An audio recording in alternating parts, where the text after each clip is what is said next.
Anyway, back to Georgia Governor Brian Kemp on this. Governor, on this whole Hunter Biden, if you don't mind my digressing a little bit, sir, what do you think of the whole case? That this is something critics say Republicans have been trying to build up, but their key witness might not be reliable, if he might not even in fact be a liar. It to some looks like it's falling apart. Do you see it that way?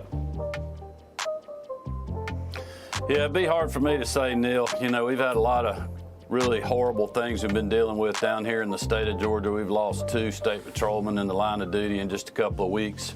Obviously, our 3 military heroes who we lost in the drone attacks over in Jordan, and then obviously this terrible incident with Lakin. So I hadn't been indulged to be in the weeds too much on the Hunter Biden situation.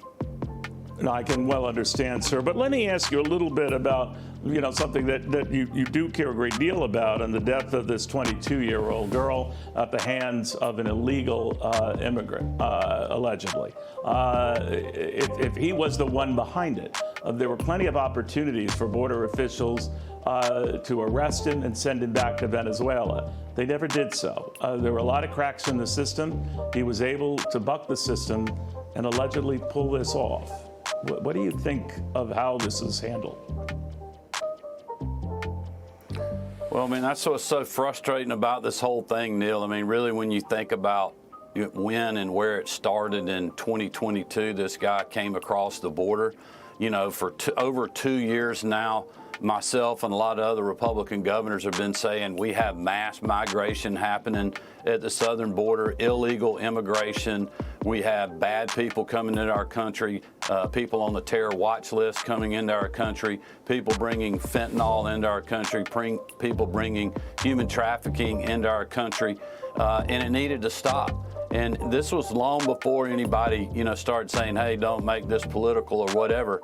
I mean, it's just a no-brainer to secure our southern border. We've seen Governor Abbott do things that works. We've seen the previous administration in the White House do things that works. And this president and his, you know, border czar have literally just ignored this.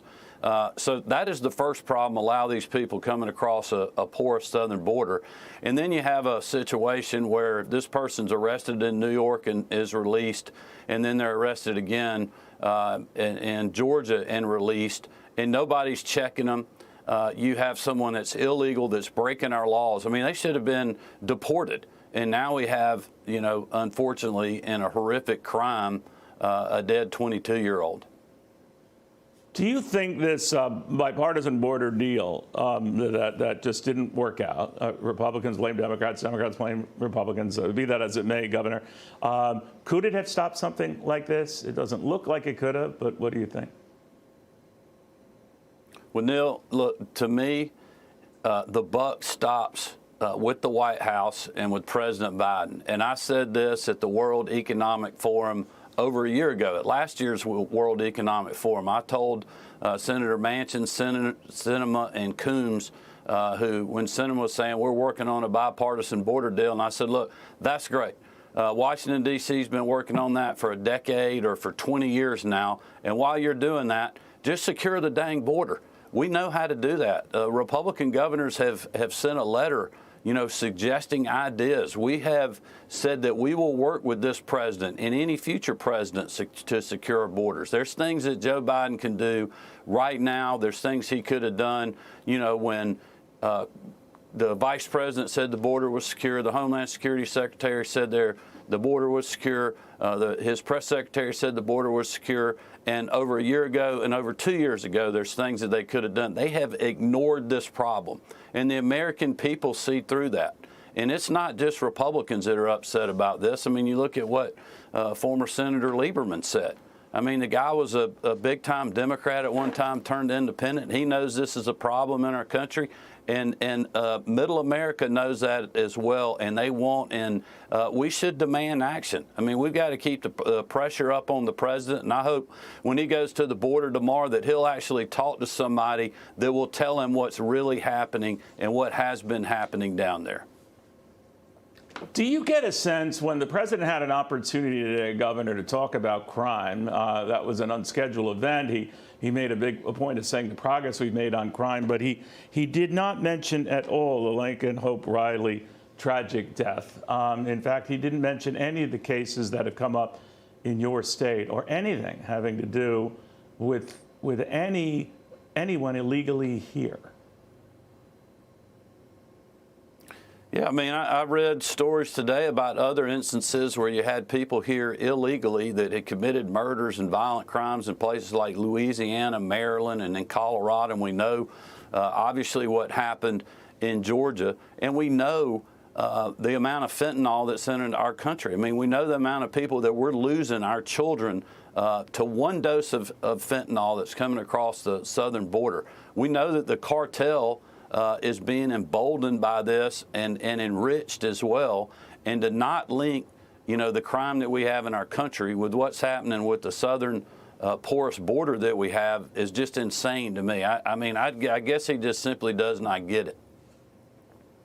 While I have you, Governor, if you'll excuse me, I mean, the Fani Willis trial and her relationship with another prosecutor, how long that was known, and whether these entire case against Donald Trump, at least in Georgia, should be dismissed or start over, or she should be dismissed. Jeff Duncan, your former lieutenant governor, dismissed a lot of these accusations against Fani Willis as a sideshow. Do you? Well, I think it's more like a soap opera than a sideshow to me. I got to be careful, Neil, about what I'm saying. I was subpoenaed by the special grand jury that she did.